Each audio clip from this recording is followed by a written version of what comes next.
Hey friends, I hope your week is off to a great start. Today we're going to be trying out Rick Martinez's recipe for BA's best blueberry muffins. So growing up, we used to have blueberry muffins pretty frequently, and depending what the occasion was, it was one of two different kinds. So for the everyday blueberry muffin, my mom would buy the all-in-one mix that had dehydrated blueberries, which I think ended up turning out to be dehydrated apples that were dyed blue. But for very special occasions like Thanksgiving or something like that, we got the good blueberry muffins that had like the crumble streusel topping and the can of actual real blueberries. So I've never had from scratch before. Really looking forward to trying that out today to see how much better it is than the store-bought varieties. So without any further ado, let's get right into it. So first up, in a large mixing bowl, I've got Appe flour, whole wheat flour, baking powder, kosher salt, freshly grated nutmeg, and granulated sugar.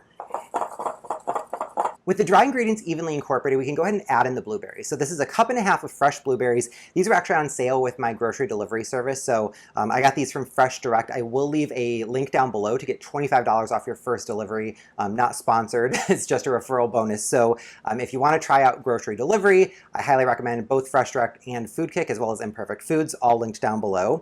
So a cup and a half going in here, and then we're just going to toss these to get them coated in the dry ingredients. So we'll set this aside and move on to the wet ingredients.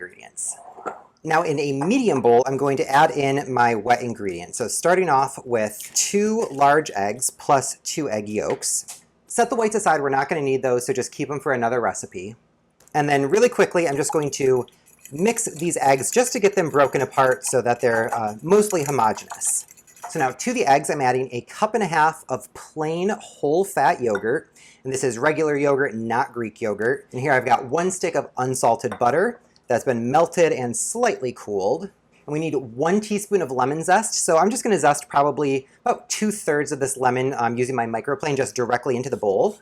I like to zest downward in little strokes. You could zest upward, and that way you get a better read on kind of how much you're actually zesting, but this does release kind of essential oils as you're zesting, so by pointing it downward, it's spraying into the mixture versus up into the air, so entirely up to you what you prefer to do. And we're not going deep here, we're just getting off that outer yellow layer. You don't want to get down to the white pith that has a bitter flavor. I really like this microplane. It wasn't very expensive. I got it on Amazon. I will leave a link down below in case you don't have one. It comes in handy for a lot of different things, both the fresh nutmeg in this recipe as well as getting the lemon zest off here. So definitely a useful tool.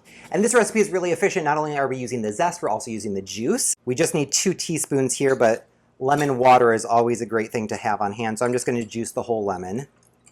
So we need 2 teaspoons of fresh lemon juice, as well as 2 teaspoons of vanilla extract. And I'm just stirring this around to get everything incorporated. And I'm going to actually switch to a whisk just to make this a little bit easier to get evenly incorporated. All right, so you can see that this looks nice and evenly incorporated here. All right, now it's just a matter of adding the wet into the dry and folding to combine. So in we go. Boy, this bowl is really being pushed to the limit. And I'm just using a kind of gentle folding motion here, going over and under. You want to be gentle so that you don't break those blueberries, and you want to use this folding technique because it's kind of the most efficient way to get everything incorporated gently. Wow, you can really smell the lemon in this. And you do want to be mindful not to overmix. Overmixing will result in more gluten development, which in turn gives you a tough muffin. So mix until you're incorporated and then stop. I think this is looking pretty good. I don't see any dry patches. Oh, there's one. And this is looking nice and evenly incorporated. This batter is super thick. Smells very lemony, a little hint of nutmeg. So far I'm really optimistic about how this is going to taste. Let's go ahead and fill up the muffin tin. Here I've got my regular size nonstick 12 cavity muffin tin. I've sprayed it with a little bit of vegetable oil, and we're just going to try to evenly portion this among the 12 containers. So I've got a portion scoop here. This is a 1/4 cup, link in the description box. I don't know if this is the right amount, but I think it's a good jumping off point to at least make sure we're kind of getting as close to evenly sized muffins as possible. So I don't make muffins a lot, but I could have sworn you typically fill the cavities only 3/4 full. These are definitely, you know, basically to the brim, so I am a little bit concerned that we're going to have a mess on our hands. Or not on our hands, but really in the oven. So these are super full, and now we're going to add even more stuff on top of them. So I've got a 1/2 cup of fresh blueberries. I'm just going to, again, evenly divide these among the muffin tins. We've got all the blueberries on top, and now we can go ahead and add the finishing touch, which is a sprinkle of sugar in the raw. So this is 2 tablespoons of sugar in the raw. Again, just evenly dividing across all of the muffins. If you don't have sugar in the raw, you could use just granulated sugar. If you have demerara sugar, you could use that. This is going to give us a little bit of a sparkle and a little bit of a crunch, which I absolutely love on quick breads, and I think it's going to be a great addition to the top of this muffin as well. Great, so I'm going to pop these into my preheated 425-degree oven for 25 to 30 minutes until a toothpick inserted in the center comes out cleanly. Halfway through the baking time, I'm going to stop and rotate this front to back just to ensure that we get even baking. My muffins baked for a total of 28 minutes. I let them cool in the pan for 5 minutes prior to removing them. And this is the finished product. So I really like the presence of the blueberries on the surface of the muffin. I like the sparkliness that I'm getting from that raw sugar. And I like the caramelization that I got on the outside of the muffin. Typically, I don't bake with a muffin tin liner because I like the caramelization and the liner prevents that from happening. And I will say this is one muffin where maybe using a liner might actually be a good idea. So we sprinkled that sugar over the top. That kind of acted as a glue and fused the muffin to the muffin pan. So I needed to carefully cut around the top of each muffin to free it.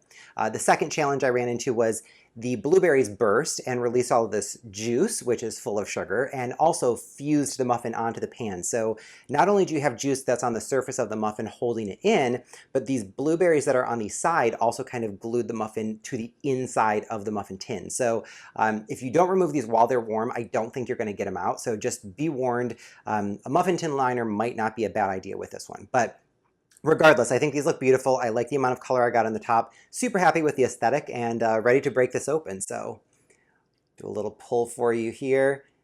And these are down to room temperature. So no steam or anything coming out here. Wow. So many blueberries in here. This is absolutely wild. The texture in here looks really fluffy. God, this is like half blueberries. It looks really, really good though. So let's see how it tastes.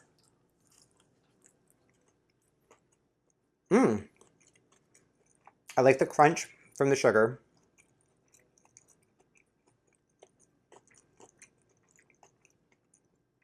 A little bit of the lemon flavor coming through. It's not overpowering. It's kind of, I think if I didn't know it was there, I might not be tasting it, but there's some of that brightness, which I do enjoy. I'm really not picking up, oh, there is a little bit of nutmeg. I was gonna say I'm not picking up the nutmeg. There is a very subtle nutmeg flavor. I'm surprised because I read the reviews for this muffin on the BA website and people were saying that the nutmeg flavor was overpowering and it kind of drowned out the blueberries and the lemon. That's not the case for me. I used the fresh nutmeg. If you sub to a pre-ground nutmeg, your experience may vary. Overall, super happy with this BA's Best Blueberry Muffin.